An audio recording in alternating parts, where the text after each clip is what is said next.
Noi, românii, obișnuim să facem urări pentru mame în ziua de 8 martie a fiecărui an. Nu e nimic greșit în asta, mai ales că fiecare mamă este femeie în primul rând. Și totuși, puțini dintre noi știu că de fapt s-a stabilit ca ziua mamei să fie sărbătorită la o altă dată. Onorarea mamei pentru toate sacrificiile ei, pentru toată dragostea ei, pentru tot ceea ce înseamnă statutul unic de mamă, are o istorie veche în spate. Iată câteva curiozități și informații despre ziua mamei, dar și despre ziua internațională a femeii. Ziua mamei reprezintă celebrarea fiecarei mame în parte, dar totodată și celebrarea legăturilor materne, a maternității în sine și amintirea influenței pe care mamele o au în societate. Încă din secolele 17-19, în Marea Britanie a început ca ziua mamei să fie celebrată în a doua duminică a postului mare.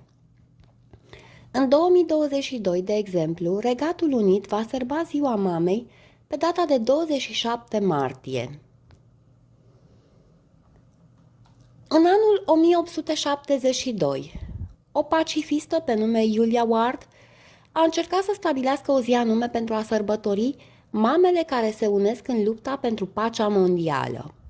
Probabil era prea devreme pentru omenire, căci demersul ei nu a avut succes, deși a încercat atât în Statele Unite ale Americii, cât și în alte țări. Anna Jarvis, o altă femeie din SUA, a încercat să cinstească memoria mamei sale într-un mod inedit. Ea a trimis scrisori organelor legislative și instituțiilor statului pentru a cere ca, o dată pe an, mamele să fie onorate printr-o sărbătoare națională.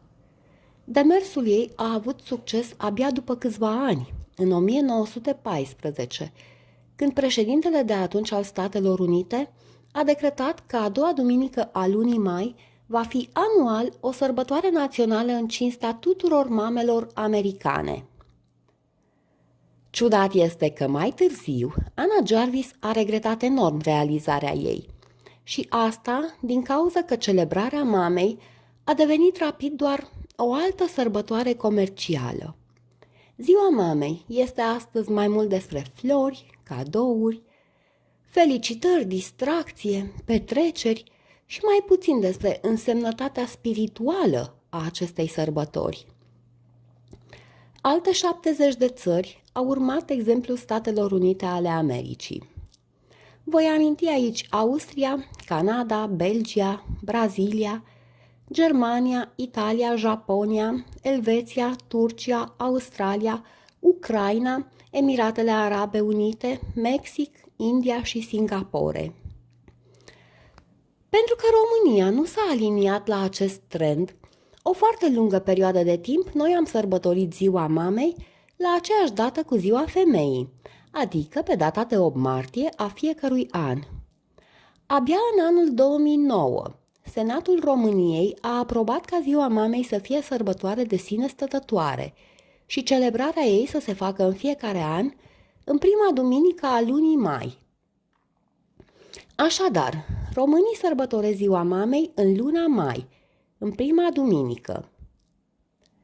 Totuși, așa cum spuneam și la început, nu este nimic greșit dacă celebrăm ziua mamei și pe data de 8 martie, căci fiecare mamă este femeie și merită a fi sărbătorită în fiecare zi a anului. Dar haideți să vedem ce sărbătorim de fapt pe 8 martie.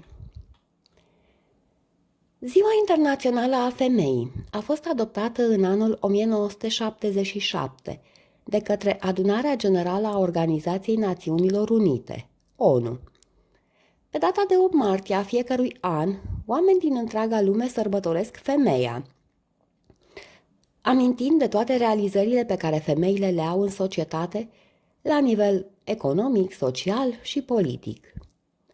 Totodată, Ziua Internațională a Femeii ne amintește de lupta împotriva discriminării femeii și a violențelor exercitate asupra femeilor, care încă mai au loc în unele zone ale lumii, din păcate.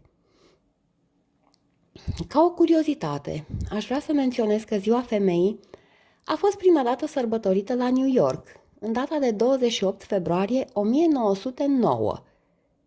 S-a dorit a fi o sărbătoare în amintirea unei greve a femeilor, deși mai târziu s-a dovedit că în perioada respectivă nu avusese loc nicio grevă. Și totuși, mai târziu, femeile din Sankt Petersburg au declanșat o grevă pentru a cere încheierea primului război mondial, sfârșitul raționalizării alimentelor și abolirea dinastiei țariste. În Uniunea Sovietică, ziua de 8 martie a fost declarată sărbătoare oficială de către comuniștii Alexandra Kolontai și Vladimir Ilici Lenin. Acest lucru s-a întâmplat după Revoluția din octombrie, Revoluția rusă din anul 1917. La ora actuală, în multe dintre culturile lumii, pe data de 8 martie a fiecărui an, fetelor și femeilor li se fac urări de bine. Li se oferă flori și cadouri, li se organizează petreceri și așa mai departe.